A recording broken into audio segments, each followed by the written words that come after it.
بسم اللہ الرحمن الرحیم۔ محترم ناظرین، السلام علیکم ورحمۃ اللہ وبرکاتہ۔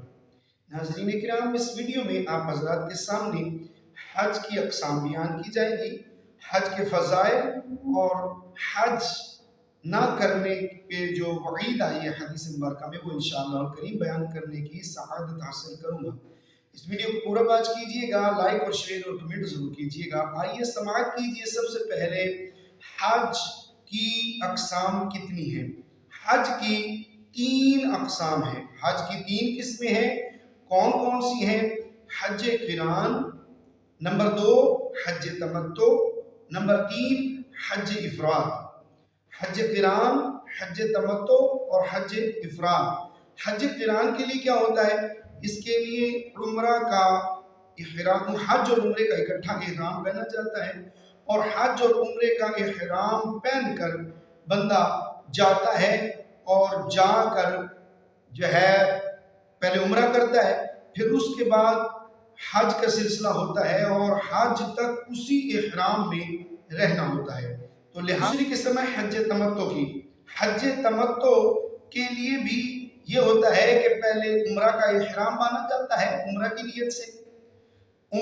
نیت سے احرام باندھا جاتا ہے اور جا کر عمرہ کیا جاتا ہے۔ عمرہ کرنے کے بعد حلق کروا کے احرام اتار دیا جاتا ہے، پھر جا کر ذو الحج کی 7 یا 8 تاریخ کو حج کا احرام باندھا جاتا ہے۔ تیسری قسم ہے حج افراد کی۔ حج افراد اس کو وہ شخص کر سکتا ہے جس نے صرف حج کا احرام باندھنا ہے، اور حج کا احرام باندھ کر جائے گا اور پوری ڈیوریشن، پورا حج مکمل کرنے کے بعد جب حلق کروائے گا تو اس کے بعد وہ احرام اتارے گا، احرام میں ہی رہے گا۔ یہ حج کی 3 اقسام بیان کی گئی۔ حج کس پر فرض ہے؟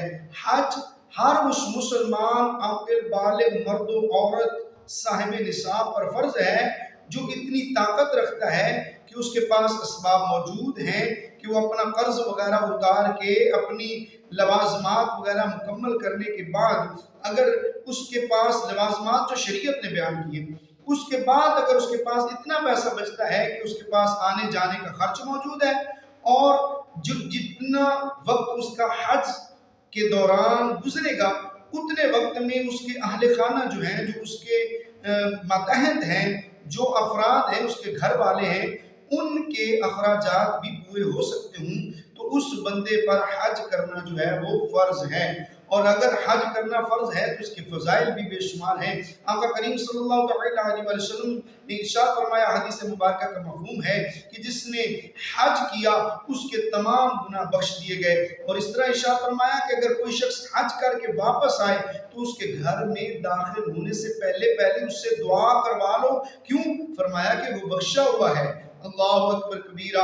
اور پیارے مسلمان بھائیوں، ہماری یہ بھی سوچ ہے کہ حج چونکہ مہنگا ہو گیا ہے، تو مہنگا ہونے کی وجہ سے، کاسٹلی ہونے کی وجہ سے ایک حج کرنے کے بدلے بندہ 3-4 عمرے کر لیتا ہے، اور وہ وقت ایسے وقت میں کہ آسان بھی ہوتا ہے، اتنا رش وغیرہ بھی نہیں ہوتا، خرچ بھی کم ہوتا ہے، تو بندہ عمرے، یاد رکھیں آپ 1000 عمرے کر لیں، اگر حج آپ پر فرض ہے تو جتنی دیر تک آپ حج نہیں کرتے تو وہ فرض آپ سے ثابت نہیں ہوتا اور بندہ گناہگار ہوتا ہے۔ حدیث مبارکہ سماعت کیجئے، آقا کریم صلی اللہ علیہ وسلم نے ارشاد فرمایا کہ جو شخص طاقت رکھنے کے باوجود حج نہ کرے، فرمایا وہ یہودی ہو کر مرے یا نصرانی ہو کر مرے، ہمیں اس سے کوئی غرض نہیں۔ یاد رکھیے پیارے مسلمان بھائیوں، حج جس پر فرض ہو چکا ہے اسے چاہیے کہ وہ حج ادا کرے، اور حج کر کے اپنے اللہ کریم کو راضی کرے، اپنے سونے نبی پاک محمد عربی صلی اللہ علیہ وسلم کو بھی راضی کرے۔ اور حج ادا کرنے سے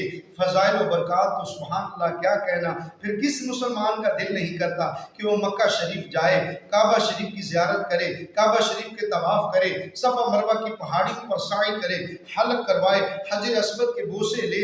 کس کا دل نہیں کرتا کہ وہ مدینہ میں جا کر حاضر ہو، مدینہ شریف میں حاضر حاضری دے، مدینہ طیبہ کی پیاری پیاری خوبصورت گلیوں کی زیارت کرے، گنبد خضرا کے سائے میں بیٹھ کے اپنے آقا صلی اللہ علیہ وسلم کے مبارک روضہ انور کی سنہری سنہری جالیوں کے سامنے بیٹھ کر درود پاک پڑھے، یہ کس کا دل نہیں کرتا؟ تو پیارے مسلمان بھائیوں، اچھی اچھی نیتوں کے ساتھ آئیے حج کی تیاری کیجیے، حج ادا کیجیے تاکہ اللہ بھی راضی ہو جائے، اللہ کا پیارا حبیب صلی اللہ علیہ وسلم بھی راضی ہو جائے۔ اللہ کریم کی بارگاہ میں التجا ہے، اللہ کریم ہماری حاضریاں قبول فرمائے، ہمیں حج کرنے کی توفیق نصیب فرمائے، آمین بجائے خاتم النبیین صلی اللہ علیہ وسلم۔